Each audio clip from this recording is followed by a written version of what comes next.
Hi everyone, welcome back. First of all, thank you so much for all the appreciation you gave me for putting up a video last time. That's on depression. Happy to know that it has helped some of you in boosting yourself. And I'm glad that I had put up at the right time, at least late than never. Hope you all are staying safe, take maximum precautions you can, and try to stay home as much as possible. So, getting into today's video, it's not a day in my life, but recipes that I had prepared in a day when I had the least ingredients available to prepare proper meals. I had to make use of whatever left in my pantry.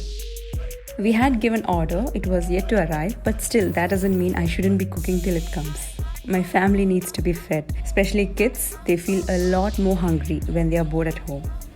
I had put up Insta stories on the dishes too, so hope you like this video. Keep watching. So for breakfast, prepared Spanish omelette with a bit of my touch. For this, I took onions and potatoes, and of course it's omelette, so you need eggs. Heat some oil, or you can use butter for extra taste.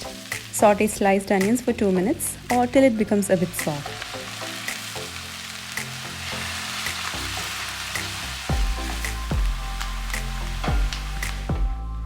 Then goes in sliced potatoes. Give a good mix.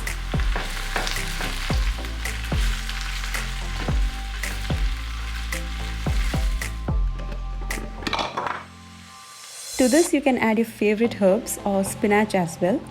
I had za'atar and my kids love za'atar, so added 2 spoons of za'atar to this. Mix for 2-3 minutes, adding very little water so that it doesn't catch at the bottom.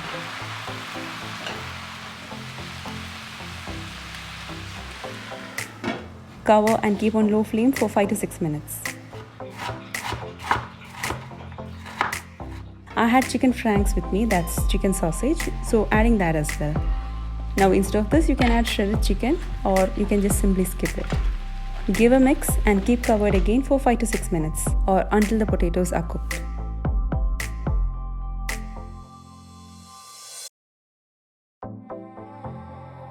Then take them off and spread on a plate to cool down a bit. Into another mixing bowl, break in eggs. Here I've used 1 egg per person, so took 4 eggs. Season with some salt and pepper and whisk.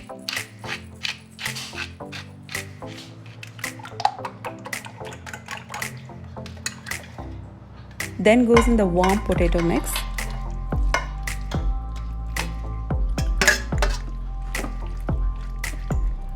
Let it rest for 2 minutes. Meanwhile, heat a pan, preferably non-stick. Add 1 or 2 tablespoons of ghee or butter. Now add the egg mixture and spread evenly. Keep on low flame and cover it. Cook for 10 to 12 minutes. Once you see the sides are coming off easily, flip to the other side using a plate and place it back onto the pan again.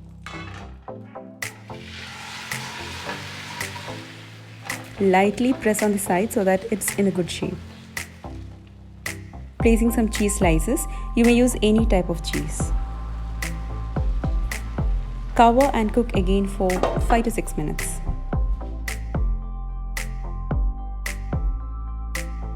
Cheese has melted, so just spreading it all over. Take it out and serve hot.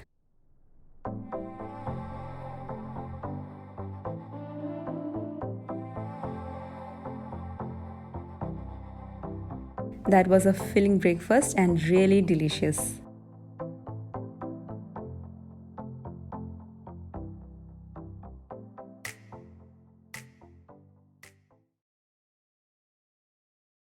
Now for lunch, I didn't have much vegetables to prepare our normal Kerala lunch. I had very few chicken pieces in the freezer. Prepared a quick biryani, or you may call it a pulao with biryani taste. So I took 2 cups of basmati rice, washed and soaked in water until needed. Preparing in a pressure cooker so that it's quick and easy. Nobody wants to stay long time in the kitchen. Heat some ghee or oil. Saute crushed ginger and garlic until raw smell goes.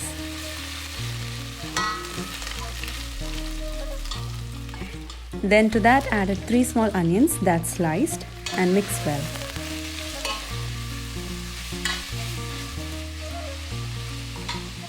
I had green chili paste in my fridge, added a spoon of that. You can slit fresh green chilies, around 5 to 6. Then add 3 small tomatoes. Cover the pressure cooker and lock the steam. Keep on low flame for 7 to 8 minutes, maximum 10 minutes. Now release the steam and open the lid. The tomatoes and onion would have become really soft by now. To this add half teaspoon turmeric powder, 1 tablespoon coriander powder, around half to 3/4 teaspoon of garam masala powder, and mix till the raw smell goes. It would take just 2-3 minutes. Here's the chicken pieces that I had. This would come around quarter to half kilo only. Mix continuously till the color changes. Just keep the lid and cover for 2-3 minutes. No need to lock the steam. Open the lid and mix. Add some salt. Now drain the water from the rice and add to the chicken.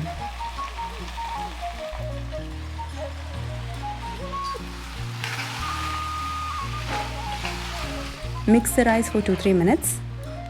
Then goes hot water.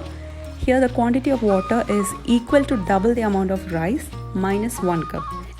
And if you're using curd, because I didn't have it, I didn't use here, you may minus 1 to 1.5 cup more.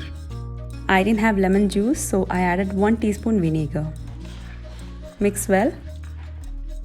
Once it boils, cover the lid, lock the steam and keep on medium-high flame till the first whistle, and then keep it to very low for 5 minutes. Or another option is keep on high flame, let there be 2 whistles, and then you can off the flame.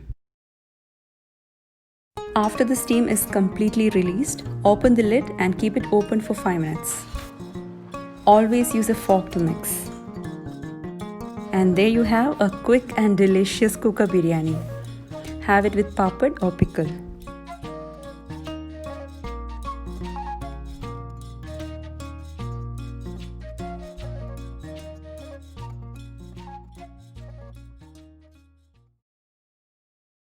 Now goes for my favorite and many of yours, I guess. It's pan pizza for dinner and it's prepared in very less time.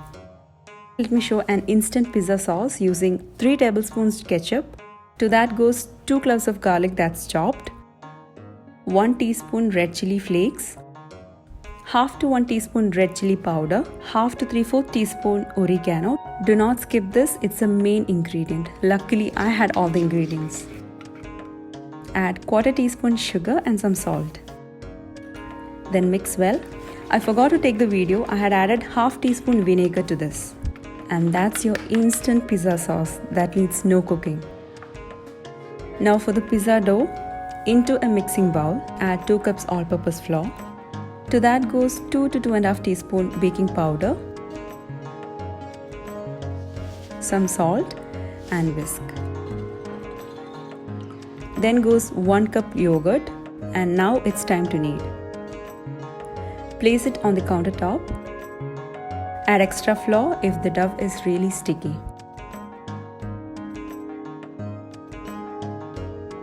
It would be a bit messy, but it's all worth. I actually divided into 2 first, but as per my pan size, I could make 4 pizzas. So it depends on your pan size. Spread some flour and roll to a medium thickness, or if you need thin crust, you may do so. Measure and cut out the preferred size.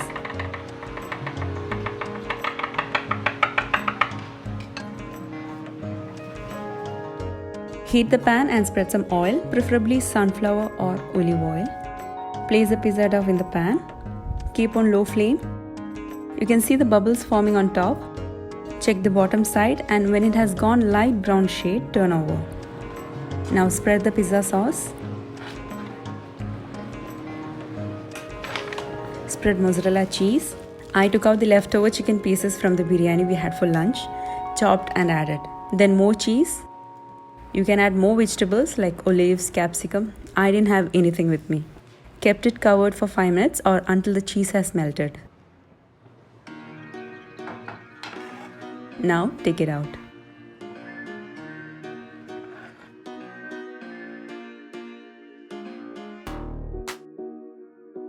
The second one the same way.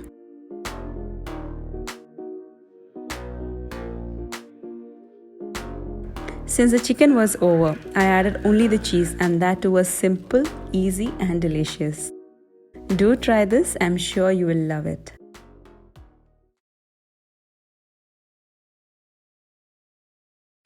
Now onto my Instagram, I had put a post on an easy snack using wheat flour and even posted the same on YouTube story. Since many of you said you don't have Instagram account, I thought I'll make a video and upload.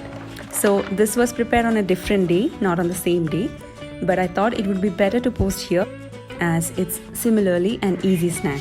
Earlier I had used 2 cups whole wheat flour. On this day I had a bit less than 2 cups, so the rest I added all-purpose flour.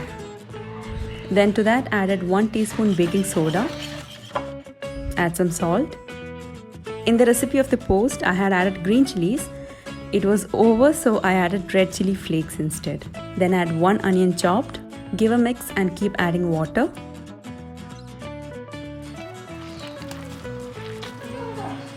Forgot to add, that's 2 tablespoons gram flour or basin flour and 1 tablespoon corn flour. Corn flour helps in keeping it crispy on the outside. Keep adding water and mix till you get a pakoda batter, almost a semi-thick batter. Oil has been heating on low flame. Now dollop with a spoon, or you can use finger to add. Wait for 2-3 seconds for the first one to rise, then you can add the next. Keep frying for around 7 to 8 minutes, keeping the flame low-medium all the time. Once it turns golden brown color, take it out.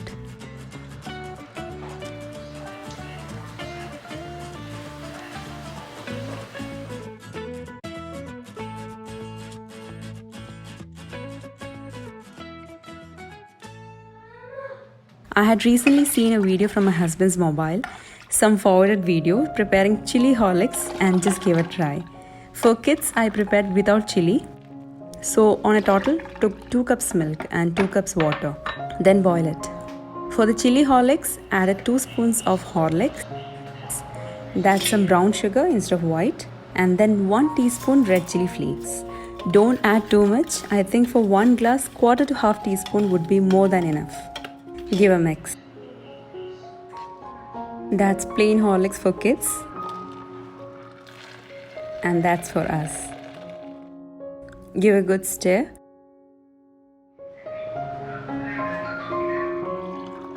If you want, you can strain or pour as such. And that's the snack and chili Horlicks. You can have the snack with your favorite dip or chutney.